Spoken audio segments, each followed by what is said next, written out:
Welcome to the What is Stoicism podcast.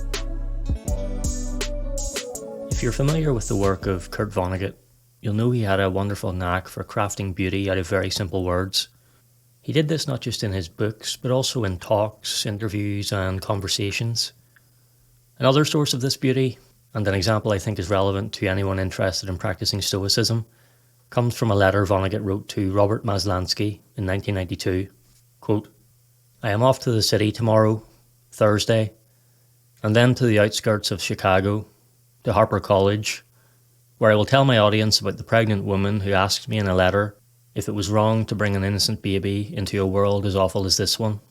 I told her that what made being alive almost worthwhile for me was all the saints I met almost anywhere, people who were behaving decently in an indecent society. I will tell the audience that I hope some among them will become saints for her child to meet." End quote. The relevance of this thought to us is that it speaks directly to the pro-social nature of Stoic philosophy. In a society that can so often seem, as Vonnegut put it, indecent, there will always be saints who bring decency. There will always be those who, as the cliché goes, restore one's faith in humanity. Better still, we ourselves have the power to deliver that decency to others as a result of the choices we make. Through our own will, our intentions, and most importantly, our actions, we can be the ones who make the world a good place for each person we meet. We don't have to wait until we encounter decency. We can start the trend. "We exist for the sake of one another," wrote Marcus Aurelius. The Stoic emperor was saying that we have a responsibility toward the virtue of justice, toward treating fellow humans fairly, toward assistance and tolerance. The Stoics strongly believe that we should be respectful to everyone, no matter who they are or what they've done. It's a freeing attitude.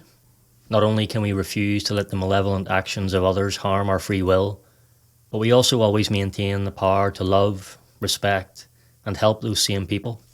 Marcus Aurelius had plenty of other things to say on this and constantly reminded himself of his duty to others, even those who had made mistakes or acted badly toward him. Here's a quote from Book 7 of his Meditations.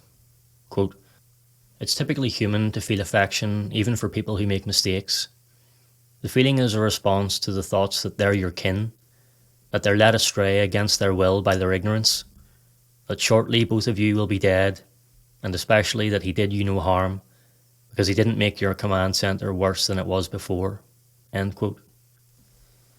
It may seem simplistic to say that, as Marcus Aurelius believed, we can just choose to be unharmed by the actions of others, and it may feel difficult to remain respectful to those who have spoken ill of you.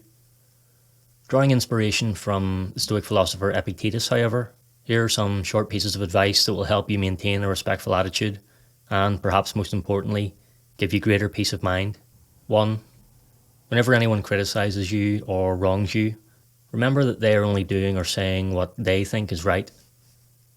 2. They cannot be guided by your views, only their own.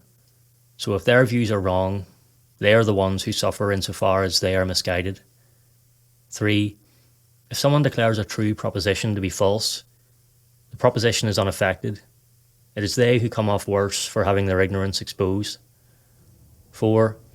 With these things in mind, you will treat your critic with more compassion. Say to yourself each time, "He did what he believed was right."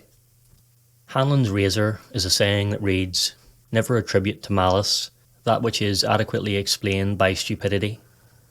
In other words, people often do things out of ignorance or insufficient consideration, as opposed to having bad intentions. Applying this explanation to the actions of others often makes it easier to continue being respectful to them. People have their own motivations for the decisions they make.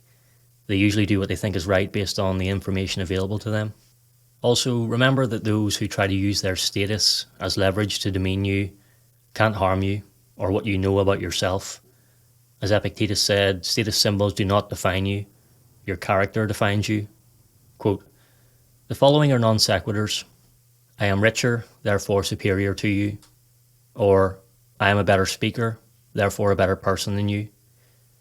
These statements, on the other hand, are cogent. I am richer than you, therefore my wealth is superior to yours.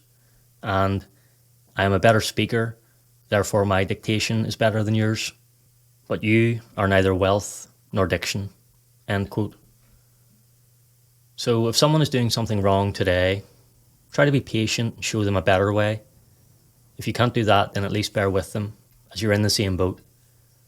Like Marcus Aurelius, embrace the responsibility of helping people, rather than punishing them for their faults.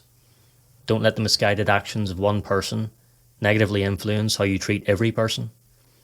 The world can be an awful place sometimes. It can tempt us to turn our backs on those we share it with. But it's within our reach to become the saints that mothers will feel reassured are making it a worthwhile place for their children to grow up in. All of us were stuck to the surface of a ball, wrote Kurt Vonnegut in his novel Breakfast of Champions. The planet was ball-shaped. Nobody knew why we didn't fall off, even though everybody pretended to kind of understand it. This funny and absurd description is pretty true, and it puts things in perspective. It's a short experience we share, stuck here on the surface of a ball together.